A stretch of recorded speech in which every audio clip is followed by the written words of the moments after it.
Hello, it's part 5 of Mini Robot Dog, the mini 3D printed open source quadrupedal robot. Check out the previous videos for lots more details. So far, of course, we've built the whole mechanical assembly, installed electronics, I've done a kinematic model, as well as some dead reckoning tests for stability, and we've also got compliant joints with magnets and Hall effect sensors that sense how much force is being applied to them, so we can make them respond accordingly. Today we're going to look at the inertial measurement unit data, and we're also going to look at trying to make it stable, a bit like a two-wheel balancing robot, so that basically it drives forward to catch itself faster and slows down if it tips in the other direction. So it's a bit like the Sonic the Hedgehog robot I did, which works just like that, but we're going to try and do it on legs. So that means as it tips forwards, it's going to have to run faster to pick itself up again, and as it tips backwards, move slower so it tips forward again, always having a slight bias towards tipping forwards, which it will do as the legs move backwards, of course, underneath it, and that should cause its mass to go forwards. It's going to be quite a balancing act, though. I'm not quite sure if it's going to work. And I'm not even sure if the servos are agile enough. They're 2-to-1 geared down on each leg and every joint, so I actually don't know if we're going to be able to make those changes in acceleration quick enough. The first thing we need to do, though, is of course make the legs move in a walking motion, faster or slower in response to an input. But before we get stuck into that, this is just a quick ad for ways you can support the channel, and that really makes all the difference to the projects. All my projects are published as open source, and you can find those on GitHub, and the links in the description to the video. Of course, I have Patreon and YouTube channel membership, and patrons and YouTube channel members can get access to the videos up to a week early, as well as sneak peeks and pictures and progress reports on what's coming up, and be part of that discussion. I have some affiliate links in the description to this video. Some of those are free trials, and if you sign up to those or buy something through one of those services, then it won't cost you any more and I'll get some money. I also have a merchandise store, and the link's in the description to this video, where you can get t-shirts, bags, socks, stickers and various other things with pictures of stuff I've made on over the years. Right, let's get back into some coding. So let's imagine we've got a radio control servo, and since the dog uses those, that's quite a good thing to imagine. And of course, if we can control those with an Arduino or a servo controller or something like that, but typically what happens is, as soon as we send it commands to go somewhere, it goes there as fast as it can. We could of course delay the command for coming back and moving again by some amount of milliseconds, but then all it would do is move, and then it would stay there, and then it would move back as fast as it can, then it would stay there. So if we actually want to slow the motion down, to make it move more slowly, and hence move the dog more slowly, then we have to do something else quite special. And to do that, what we have to do is actually interpolate through all the positions from point A to point B by replaying them to the servo one after the other. Now we could use a for loop to do that, to actually make a counter that counts up with some time delay in between. The problem with that, though, is that will hang the whole loop and everything else will stop working, compliance will stop working, and we won't be able to read the inertial measurement unit. So we need some way of interpolating through all of the points, playing them back at whatever speed we want, but we also need to make sure that the loop keeps running.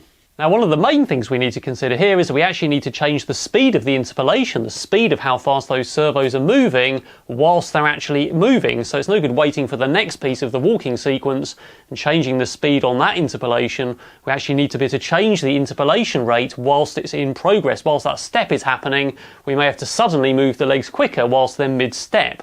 So that's something we need to write into the code. Now in our case, we've already got the kinematic model, so we're not driving the servo speeds directly. We can already position each foot in X, Y and Z coordinates in straight lines. So we're actually going to feed the interpolation into that, so that those legs move back in a perfectly straight line at a rate that we say. So that part's already taken care of. Check out the last video for more details on the kinematic model that allows me to do my 3-axis of rotation translation.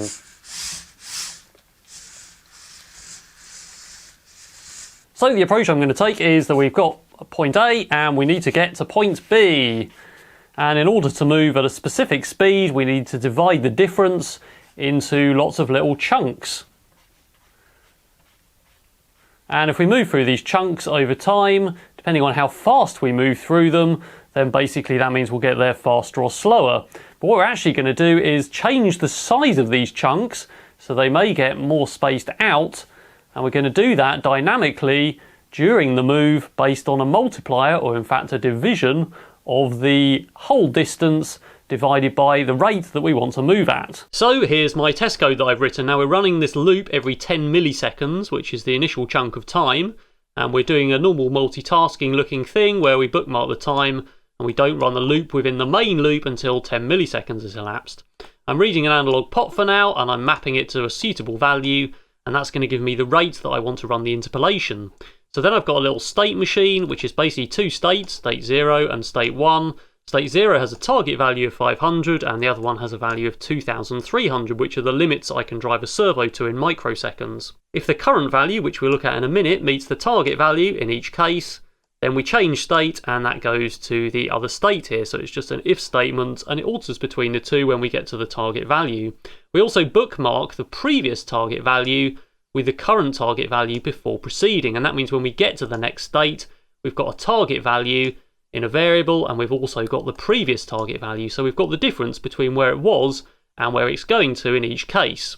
So then we need to work out the steps that we're going to take through time, and we do that by taking away the current value, or the current target, away from the previous one, which is why we bookmarked it, and then we divide it by the rate to get a chunk of time to step through. In this case, I've multiplied it by 20, probably because my map wasn't giving me the right answer. I probably should have dealt with this up there. We then modify the current value on each loop by getting itself and adding the step that we want to step through. So the next time it comes round, adds a bit more to it, and that gives us the current value. And then we write that out to the servo, and we also write it out to the serial terminal so we can plot a nice graph. So now we can see the servo moving, and on the graph we can see the blue line is the demand position, that's our target position, and the red line is our interpolation, taking those steps every time. But of course we can modify the steps every time, or in fact on every loop that runs 100 times a second, because we're rereading the pot, redoing the division, and then getting a new rate, and that's increasing or decreasing the steps. And that just means that if the step's bigger, it's going to get to its target quicker, and then the servo moves faster. Now of course we can actually slow that down or speed it up during the move, so you can see the line actually bends there, and you can see the servo accelerating or decelerating partway through its move in response to that input. So that red line is a nice crazy wiggly line now, because it's getting the rest of what's left and dividing it by a different amount. So I've now made a lovely step sequence with more states and of course more positions on each state for diagonal pairs of legs. So this leg and the leg back there are doing the same thing, or at least they're doing the same kinematic position. They're moving forward and backwards the same amounts. Of course the legs are the other way around, but the kinematic model already takes care of that. And then this leg and the leg at the back here are doing the same thing, at least in X, Y and Z positions. So that looks quite satisfying. And of course, like the servo, I can speed it up. So if I push forward on this stick, we should find that the walk gets quicker. And if I let it go again, then it gets slower again.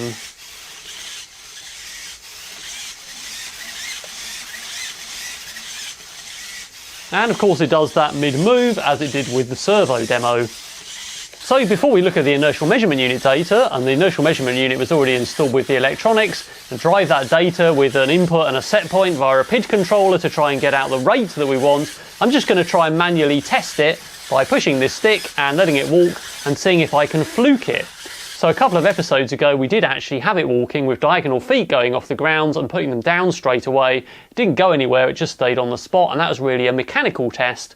There was quite a lot of twist in the chassis though, basically due to the backlash in the gears, mostly in the actual servos, and of course the natural flex that we've got in there because of the springs and the compliance. So we're really going to test it first before I try and tune something that's impossible to make stable due to the mechanical assembly.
So it looked like it almost worked a couple of times there. Of course, it's really hard to control manually. It'd be really hard to balance a two-wheel balancing robot by varying the motor speed manually. We really need to bring that inertial measurement unit in with a PID controller to try and tune it to vary that rate dynamically so it always balances perfectly on the diagonal legs. It's going to be quite tricky to do, but of course what we can also do is vary those translation axis in any direction in relation to the IMU axis to try and keep the centre of gravity on as well.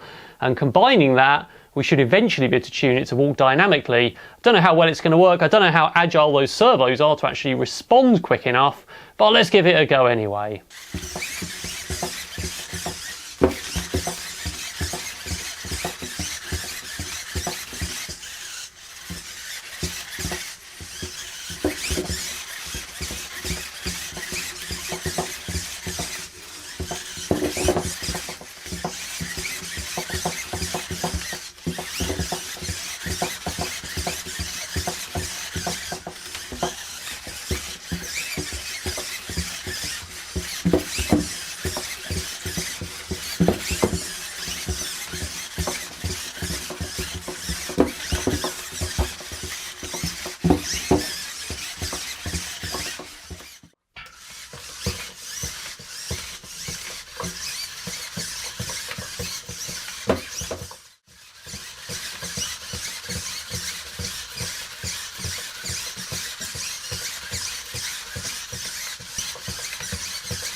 So that's about the best I can get it to work with the mechanics the way they are, and you can see there's some twist in the mechanism still and that natural flex that we've got in the mechanism. So all I'm doing there is varying the speed that it walks forward as it tips, and I've got that down to quite a small constraint, which seems to be the sweet spot for the speed that makes it work. And I'm also moving the X position, so I'm moving the translation axis dynamically as it's moving in response to the tip, forwards and backwards, but only about 20 millimeters either way, and that just helps keep the center of gravity on during motion. If you're looking closely, you'll notice the springs are actually missing on the joints for these compliance sections, so I wasn't using compliance at all in there. I've taken the springs out and put the zip ties in, so we're not actually using any natural compliance in the joint or any active compliance. And the problem I found with that was that the front legs, which get sort of bent underneath as it goes forwards, get bent even more. Of course, those springs just give way, and if the springs aren't soft enough, compliance doesn't work. And if they are soft enough, then those front legs just get bent under, and of course active compliance just causes them to bend more, so the whole thing just collapses under its weight. But I already mentioned there's about 1.1 kilograms of steel in here, which is basically bearings and all the 8mm studding and bolts and nuts and things like that, and the washers. So we could remove that and make this much lighter. I'm also tempted to turn the front legs round, so it's more like the Boston Dynamics robots, like the Spot Mini. The back legs seem to be absolutely fine. There are some clearance issues with turning those round, which means I've got to turn the whole mechanism round, which means that actually we can end up with that mechanism sticking out the front for the hips. But I'm not really using compliance on those anyway, so at this stage I'm not sure whether to just flip round half this mechanism and struggle on trying to make it work, or whether it's time for a version 2 to be built that's much lighter and perhaps redesign that hip mechanism at the same time. So you'll have to find out in the next video what I actually do. But that's the end of this video. Don't forget to subscribe for more updates on this project and all the other projects. Alright, that's all for now.